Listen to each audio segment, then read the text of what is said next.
నమస్తే. తెలంగాణ రాష్ట్ర రాజకీయాలను కూడా పచ్చగడ్డేస్తే బగ్గుమన్నట్టుగా నడుస్తూ ఉన్నాయి.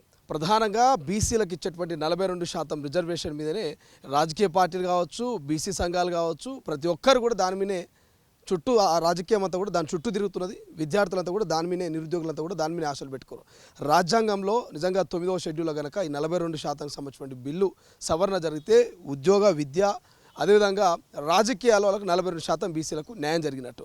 సో మాట్లాడే ప్రయత్నం చేద్దాం. తాజా రాజకీయాలతో పాటు హైడ్రా కావచ్చు, ఇతర ఫాతిమా కాలేజీకి సంబంధించిన అంశం కూడా సోషల్ మీడియాలో ట్రోల్ అవుతున్నది. బీజేపీ నాయకులు దాన్ని పెద్ద ఎత్తున జనాల్లోకి తీసుకెళ్లేటువంటి ప్రయత్నం చేస్తారు. ఈ 2-3 అంశాల గురించి మాట్లాడదాం. ప్రస్తుతం మనతో పాటు తెలంగాణ ఉద్యమకారుడు ఓయి శంకర్ ఉన్నారు. మాట్లాడే ప్రయత్నం చేద్దాం. మన ప్రధానంగా 42% రిజర్వేషన్కి సంబంధించి ఆర్డినెన్సీ ద్వారా ఒక జీవో తెచ్చి ఈ పంచాయతీ ఎన్నికల్లో మాత్రం కాంగ్రెస్ ప్రభుత్వం న్యాయం చేయాలనేటువంటి ఆలోచనతో ఉన్నట్టు తెలుస్తున్నది. సో ఎట్లా చూస్తారు? కొంతమంది కోర్టుకు పోయే అవకాశం ఉంది, వివాదాలు వచ్చే అవకాశం ఉంది, అది రద్దయ్యే ఛాన్స్ ఉందంటే ఒక చర్చ జరుగుతున్నది. బట్ కాంగ్రెస్ ప్రభుత్వం ఎటువంటి సంఘటనలు జరగకుండా, ఎటువంటి అడ్డంకులు లేకుండా మేము కంప్లీట్ చేస్తామని అంటున్నది. ఏం చెప్తారు ఒక ఉద్యమకారుడిగా, ఒక ఉస్మానియా యూనివర్సిటీ విద్యార్థి నేతగా? 42% అనేది మోసం. ప్రతిసారి చెప్తున్నా నేను, అదొక మోసం. ఎందుకంటే మనకు చట్టం ఉంది, దానికి ఒక చట్టబద్ధత ఉండాలి. చట్టబద్ధత లేకుండా నువ్వు 42% ఇస్తా అంటే ఎట్లా మళ్ళీ అవుతుంది? కాబట్టి మేము ఇచ్చినాం, కోర్టు కొట్టేసింది. ఇదే రాజకీయ నాయకులు దాన్ని ఏదైతే రాజకీయం చేయాలని చూస్తుండే కానీ చట్టబద్ధంగా ఏది ఇవ్వాలనే ఆలోచన మాత్రం రాజకీయ నాయకులకు లేదు. కాంగ్రెస్ పార్టీ మేనిఫెస్టోలో పెట్టుకుని దాన్ని అమలు చేస్తూ ఉంటుంది. ఆ తప్పుడు హామీని అమలు చేయండి అని టీఆర్ఎస్ పార్టీ అంటుంది. అంటే రాజకీయ నాయకులు ఎట్లుంటారో అనేది ప్రజలు ఒకసారి గమనించాలి. సాధ్యం కాని దాన్ని సాధ్యం చేస్తూ అంటున్నారు. అది ఎప్పుడైతే సాధ్యం? చట్ట సవరణ జరిగినాడు అవుతుంది. అసలు రిజర్వేషన్ల మీద పునఃసమీక్ష జరిగి చట్ట సవరణ జరిగినాడు. అవరిదా కాదు. సీలింగ్ ఉన్న రోజులు, 50% ఉన్న రోజులు కాదు. కాబట్టి ఇంకేమైనా ప్రత్యామ్నాయ మార్గాల ద్వారా చేస్తే మంచిది. కానీ 9వ షెడ్యూల్లో వేస్తా అంటే 9వ షెడ్యూల్ ఏమన్నా బ్రహ్మ పదార్థమా? కాదు కదా. తమిళనాడుకు ఏదో అవకాశం దొరికిందని మిగతా అవకాశాలు దొరకాలంటే కష్టం అది. ఎందుకంటే కేశవానంద భారతి కేసు ఏం చెప్తుంది? ప్రవేశికలు ఉందా, రాజ్యాంగం లోపలుందా, రాజ్యాంగం బయట ఉందా, ఇవన్నీ మాకు కాదు. రాజ్యాంగ మౌలిక సూత్రాలకు, ఫ్రేమ్కి, కాన్స్టిట్యూషనల్ ఫ్రేమ్కి ప్రాబ్లం వస్తే ఖచ్చితంగా మేము ఇన్వాల్వ్ అవుతామని కోర్టు చెప్పింది. పునఃసమీక్ష చేస్తామని కోర్టు చెప్పింది. మళ్ళీ మీకు తెలియదా? చిన్నపురగన్లా మన నుంచి 75ల నుంచి 50ల నుంచి చరిత్ర చదువుకుంటున్నాం కదా. మరి ఆ చరిత్ర తెలియదా? మర్చిపోయినరా? అంతా మోసం. రాజకీయ నాయకులు చేసే మోసం. సరే, ఇప్పుడు ఈ 42% ఈ లోకల్ బడి ఎన్నికల్లో ఆర్డినెన్సో జీవో పెట్టో ఇద్దాం అనుకుంటున్నారు. అది రాజ్యాంగ పరంగా ఏదైతే ఆర్డినెన్స్ పరంగానో, జీవో పరంగానో, లేకపోతే పార్టీ పరంగానో ఎట్లనా కానీ ఒకటి ఇద్దాం అనుకుంటున్నారు. బట్ ఈ సక్సెస్ అంతా కూడా నా వల్లనే అయింది, నా ఉద్యమం వల్ల అయింది, నేను కొట్లాడితేందని కల్వకుంట్ల కవిత ఒక విజయోత్సవాన్ని జరుపుకుంటుంది, రంగులు జరుపుకుంటుంది. నిజంగా కవిత కొట్లాడడానికి వలన ఆర్ కృష్ణయ్యనో, జాజిలెస్సీనో, లేకపోతే బీసీ విద్యార్థి నిరుద్యోగులు కొట్లాడితే ఈ 42% అయింది అనుకోవాలి. ఎవరి వల్ల అయింది సాధ్యం అనుకోవాలి? ఏదో అంటారు కదా, నిన్న మొన్న ఏదో ఒక సామెత గురించి చర్చ నడుస్తుంది. నేను ఒక సామెతనే చెప్తున్నా. ఆ రాజకీయ పార్టీ చెప్పిన సామెత ఎవడి దొడ్లే కడితేంది, మన దొడ్లు ఇంత అయిపోయా అన్నట్టు వాళ్ళ తదంగం అంతూ ఉన్నది. అసలు టీఆర్ఎస్ పార్టీ కదా బీసీల రిజర్వేషన్లని తీసేసింది. స్థానిక సంస్థలలో 34 ఉన్నదాన్ని 20కి కుదించింది టీఆర్ఎస్ పార్టీ కదా. మరి నీ ఉద్యమం ఎక్కడికి వెళ్ళి అవుతుంది? నువ్వు ఉన్ననాడు ఎందుకో ఇయ్యలే? నీకు అధికారం 10 ఏళ్ళు కట్టబెట్టినాం కదా, మరి నువ్వెందుకో ఇయ్యలే? ఇయ్యాల నేను నా ఉద్యమం వల్ల అయింది కాదు. ఫస్టు నీకు చదువు రాకపోతే, మీ నాయన ఏమైనా చదువు చెప్పకపోతే మేము చెప్తాం చదువు రా. మేనిఫెస్టో ఉంది కదా కాంగ్రెస్ది, వాళ్ళు 42% హామీని ఇచ్చింది కాంగ్రెస్ పార్టీ అమలు చేస్తుంది. దానికి నీ ఉద్యమాలు ఏంది? ఎన్నికలు వచ్చినాయి, సైమల్టేనియస్గా అమలు చేస్తుండ్రు. దట్స్ ఇట్, అయిపోయింది కదా. నువ్వు చేసిన పాత్ర ఏంది? నీ పాత్ర ఏంది? నీ యాత్ర ఏంది? నీ ఇంకేమన్నా ఏంది చెప్పు? ఏం లేవు కదా. నీ యాత్రలు లేవు, పాత్రలు లేవు. ఏదన్నా ఉంటే మళ్ళీ ఒకసారి ఉనికి చాటుకోవడానికి ఒక ప్రయత్నం చేస్తుండ్రు వాళ్ళు. చేస్తే మంచిదే. తప్పులను పునఃసమీక్షించుకొని ప్రజలలోకి వస్తే మంచిదే, ఆదరిస్తారు. కానీ మీ తప్పులన్నీ అట్లా కుప్ప సీటు కింద పెట్టుకొని ఇవాళ మీరు మళ్ళీ ప్రజలలోకి వస్తే ఎట్లా నమ్మాలి మిమ్మల్ని ప్రజలు? అందుకే రాజకీయ పార్టీలు అంటేనే ఇంత, అది గమనించాలి ప్రజలు. ఇలా బెవకుఫులు, ఈడియట్లు ఎవరు అంటే ప్రజలు. ఇలా ప్రజలు నేను కూడా అందులో అతిథుని కాదు. ఇలా మనం మంచోడెవడు, చెడ్డోడెవడు, మంచి రిఫార్మ్స్ తెస్తున్నోడు ఎవడు అనేది చూడకుండా ఓటేసిన రోజులు ఇట్లనే ఉంటుంది. ఎట్లా చూస్తారు ఈ హైడ్రాకి సంబంధించి? బీజేపీ సోషల్ మీడియా ప్రధానంగా చర్చనీయాంశంగా మారుతున్నది. వాళ్ళు ఏమంటున్నారంటే ఫాతిమా కాలేజ్కి ఒక న్యాయము, పేదోడికి ఇంకొక న్యాయమా? ఫాతిమా కాలేజీని ఎట్లా వదిలేస్తారు, పేదోడి నిధులను ఎందుకు వదిలేరు అనేటువంటి ఒక చర్చ జరుగుతుంది. శంకర్ ఏమంటాడు ఈ ఫాతిమా కాలేజీ, ఈ హైడ్రా కూల్చివేతల గురించి? నేను కూడా ఎవరో సోషల్ మీడియాలో పెడితే స్టేటస్ పెట్టుకున్నాను నిన్న. పేదల ఇల్లు కూలగొట్టడానికి జై, ఫాతిమా కాలేజీ కూలగొట్టడానికి నై అనని. అంటే నాకు అర్థం కాదు, అసలు చట్టబద్ధంగా నడుస్తుందా పరిపాలన? మీ వ్యవస్థ చట్ట వ్యతిరేకంగా నడుస్తుందా? అది రంగనాథ్ గారు చెప్పాలి. ఈ ఊకదంపుడు, ఉచిత సలహాలు ఇవి ఇచ్చుడు మంచిది కాదు. రంగనాథ్ గారు చట్టబద్ధంగా పనిచేయాలి. మీ హైడ్రా అనేది చట్టబద్ధంగా పనిచేయాలి. ఇలా మీ పేరు ఎత్తడానికి కారణం ఏంటంటే దానికి మీరు అధికారిగా ఉన్నారు, మీ మీదే చర్చ నడుస్తుంది, మీరే ఆ చర్చకు తావిచ్చిండ్రు కాబట్టి మాట్లాడుతున్నాం. అంటే చట్టము అక్కడైతేనేమో కాలేజీలు విద్యార్థులు నష్టపోతారు అని మానవ దృక్పథం ఉంటుంది. మరి మల్లారెడ్డికి ఎందుకు ఉండదు? మల్లారెడ్డి కూడా గట్లనే కూలగొట్టిండ్రు కదా, అక్కడ మానవ దృక్పథం లేదు కదా. పేద ప్రజలు కూలగొట్టిండ్రు కదా, అక్కడ మానవ దృక్పథం ఉండాలి కదా. చాలా కాలేజీలు కూలగొట్టిండ్రు కదా, అక్కడేమైంది మానవ దృక్పథం? ఇట్లా కాదు. హైడ్రాకి నేనేమంటున్నా, రోట్లే చేయి పెట్టి పెరమన్లు నీ దయ అన్నట్టు ఉంటుంది ఈ కథ బంద్ చేయాలి. అలా మీరు మీ ప్రవర్తన మంచిగా లేదు.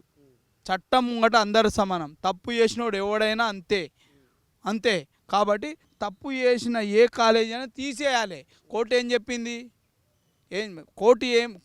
కోర్టు చెప్పినా ఇంక ఇతరత్ర ప్రజలు చెప్పినా ఎస్ అకాడమిక్ ఇయర్ రన్ అవుతుంది, అకాడమిక్ ఇయర్ తర్వాత దాన్ని కూలగొడతాం అని చెప్పినప్పుడు కూలగొట్టాలి కదా. తప్పేముంది బీజేపీ వాళ్ళు అడిగేదానిలా? బరాబరే, తప్పేం లేదు, అది తీసేయాల్సిందే. ఏ చెరువునైనా అన్యాయంగా అక్రమంగా, ఇంకా నన్ను అడిగితే నాలంటోడు ఉంటే అసలు పూర్వం దాని శిఖం ఎంత, దాని బఫర్ ఎంత, దాని కట్ట ఎంత, దాని కింద ఆయకట్ట ఎంత, దానికి పోయే నాలాలు, ఈరోజు నాలాలన్నీ మూతబడ్డాయి. ఫిరంగి నాలా అనే ఒక గొప్ప నాల, అక్కడెక్కడో వర్షం పడితే ఎంతో ఫోర్స్ తోటి వచ్చే నాలాని మాయం చేసిండ్రు. ఇవాళ నాలాని మాయం చేసిండ్రు. కాబట్టి ఏ దాన్ని కానీ ప్రజలకి అవసరమైన, ప్రకృతికి అవసరమైన ఏ తప్పుడు పనైనా, ఏ మానవ తప్పిదాన్నైనా ఖచ్చితంగా మనం క్వశ్చన్ చేయాలి, దాన్ని చట్టబద్ధంగా వివరించాలి. ఇట్లా ఒకరికి వంత పాడడం, ఒకరికి వ్యతిరేకంగా ఉండడం ఇవి మంచిది కాదని చెప్తున్నాను నేను. ఇంకొక ప్రశ్న, సోషల్ మీడియాలో కొన్ని కామెంట్స్ చూసినా, సరే ఓవైసీకి సంబంధించి ఆ కాలేజ్ కట్టిరు, సేవ చేస్తారు, వదిలేసారు అనుకుందాం. ఇంకెవరైనా పోయి అట్లే చెరువులో కట్టి మేము కూడా సేవ చేస్తామంటే వదిలేస్తారని ఒక ప్రశ్న వస్తున్నది. ఎట్లా చూస్తారు ఇటువంటి ప్రశ్నలు చూస్తూ ఉంటే? సేవేం సేవ? విద్యను వ్యాపారం చేయడం సేవనా? ఉచితంగా పటాలు ఏమైనా చెప్తుండ్రా? ఉచితంగా విద్యార్థులు ఏమన్నా తయారు చేస్తుండ్రా? చేస్తలేరు కదా. సీటులో అక్రమం జరిగిందంటే, సీటు ఇవ్వడంలో అక్రమం జరిగిందంటే 2 కోట్ల రూపాయలు కట్టించిండ్రు 10 ఏళ్ళ కింద. అదే కాలేజీ ఒక మైనార్టీ విద్యార్థికి 2 కోట్ల రూపాయలు నష్టపరిహారం కింద కట్టించింది. అర్థం చేసుకోవాలి. ఇక కాలేజీ ఇలా ఏమైనా ఉచిత విద్యని ఇస్తే మీరు ఎస్ మనం ఏమన్నాను. అయినా ఉచిత విద్య అయినా ఎవడైనా చెరువులో కట్టడం ఏంది? కాలేజీ చెరువుని కూడపడం ఏంది? నీకు సాతనైతే భూమి కొని, తెలంగాణలో భూమి గొడ్డు పోయిందా, కరువు పోయిందా? నా కాలేజీ నేను ఫ్రీ సర్వీస్ చేస్తున్నా, నాకు ఇంత లీజుకి ఇవ్వమంటే ఇంకెన్నో సంస్థలకు లీజుకి ఇచ్చినాయి గత ప్రభుత్వాలు. ఇలా లీజుకి తీసుకొని నడిపి అన్న విద్యార్థులకు ఫ్రీ విద్యను అంది. అప్పుడు నువ్వు ఏమైనా సేవ చేసినావు అనుకుంటాం. చెరువును గుడిపి చెరువులో ఇచ్చేది నేను ఉచిత సేవ చేస్తున్నా, ఉచిత విద్య ఇస్తున్నా అంటే చేసేదేమో లంగ పని, బయటికి వచ్చి సంసారి మాటలు ఏంది ఇది పని. అయినా వీళ్ళకి ఎట్లుంటుందంటే ఏలోటోనికి ఎద్దు పోతేంది, కారేటోనికి కన్ను పోతేంది. వీళ్ళకు ఏమైనా పర్లేదు. వీళ్ళకి కావాల్సింది వీళ్ళ అవసరాలు. ఒక్క మెడికల్ కాలేజీలో సక్రమమైన ఆడిట్ చూపెడుతుందా? అసలు పడకలు ఉంటున్నాయా? పడకలకు తగ్గట్టు పేషెంట్లు ఉంటుర్రా? పేషెంట్లకు తగ్గట్టు డాక్టర్లు ఉంటుండ్రా? డాక్టర్కి తగ్గట్టు ఫెసిలిటీస్ ఉంటున్నాయా? ఉంటలేవు కదా. ఏంది దందా? 10 కాలేజీలు ఉన్న మంచి కాలేజీలు 10 ఉంటే చాలదా? 25 ఎందుకు మనకు? 10 యాలు పనికొచ్చేటి, పనికిరాని ఎందుకు తీసి సీజ్ చేయక? ఎందుకు? అగో సిబిఐ రైడ్లు అవుతున్నాయి. సిగ్గు అవుతుంది. ఈ రాష్ట్రంలో చేసిన అవినీతి, మెడికల్ కాలేజీ చేసిన అవినీతి సిబిఐ ఎంక్వైరీ చేస్తుంది. ముడుపులు ఇచ్చి కాలేజీలు నడిపించుకుంటుర్రు. ప్రభుత్వం పారదర్శకంగా ఉందని నిరూపించుకోవాలంటే చట్టం తన పని తను చేయాలి. ఫైనల్గా ఒక మాట, ఈ ఉద్యోగ నియామకాల మీద గత కొన్ని రోజుల నుంచి చాలా వరకు నిరుద్యోగులు ధర్నాలు చేస్తారు. అటు జనతా గ్యారేజ్ అని బీఆర్ఎస్ భవన్ మెట్లు కూడా దొక్కుతున్నారు. సో మీకేమనిపిస్తుంది? నిన్న ముఖ్యమంత్రి అన్నాడు 1,00,000 ఉద్యోగాలు ఇస్తాం ఏడాది లోపల అన్నాడు. మొన్న అన్నాడు, అంతకుముందు కూడా ఎల్బీ స్టేడియం వేదిక 60,000 ఇచ్చినాం, ఇంకో 1,00,000 కూడా వస్తాయన్నాడు. వచ్చే అవకాశం కనిపిస్తుందా? నిరుద్యోగులు కొంత శాంతింపజేసి వాళ్ళని మరి ఏమైనా స్టడీ అవర్స్ వైపు వెళ్ళే అవకాశం కనబడుతుందా?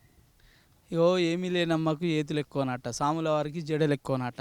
ఈ ప్రభుత్వాలకు అట్లనే ఉంటుంది.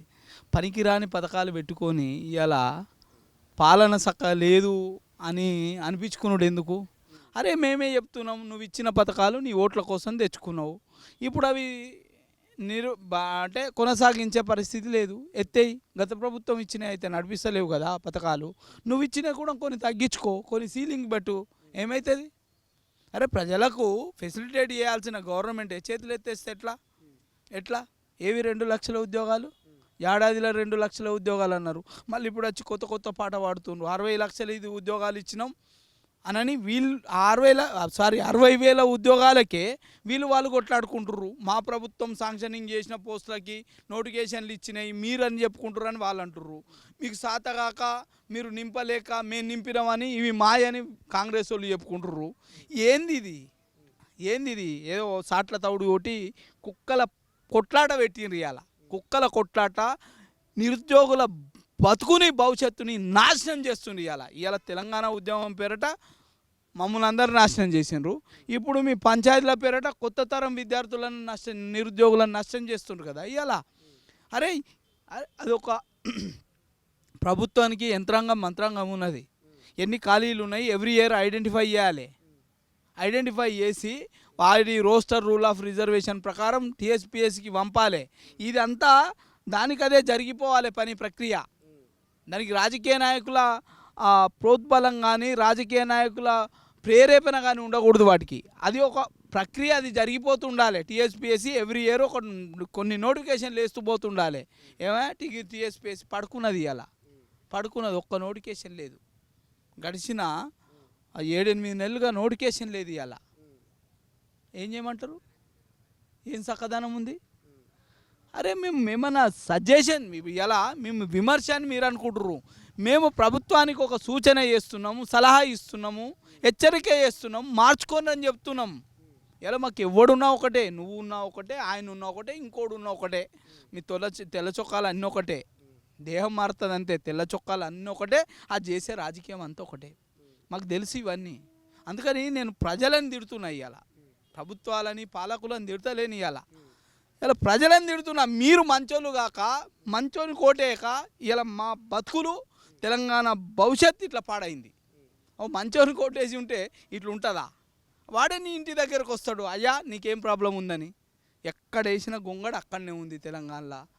పైసలు లేవు. ఏం చేస్తారు వాళ్ళు? మొత్తం నాశనం చేసిపోయింది ఆర్థిక వ్యవస్థని. నాశనం చేసిపోయినప్పుడు ఇంకా పైసలు లేవు, పరిపాలన ఎట్లా సాగుతుంది? ఇది కూడా అంతే. మరి ఉన్న పైసల్ని చక్కదనానికి ఖర్చు పెడితే అది వేరు. వీళ్ళ సుక్కదనం చూస్తే ఏం లేదు. మళ్ళీ ఆ ఉచిత బస్సు అరే ఉచిత బస్సు ఎవరికి ఇవ్వాలి? చదువుకునే విద్యార్థులకు ఇవ్వాలి. ఈ దేశ నిర్మాణాన్ని, ఈ దేశ భవిష్యత్తుని, ఈ దేశ వనరుని నిలబెట్టే చదువుకునే విద్యార్థికి ఇవ్వాలి ఉచిత ప్రయాణం. అటు బస్సులు పెంచుతావు, ఇంట్లో ఉన్న మహిళల్ని తిరుగుండ్రి అని బస్సులు పెడతావు. ఎత్తేయమని చెప్పినా నేను మేము డిమాండ్ చేస్తున్నాం ఎత్తేయమని.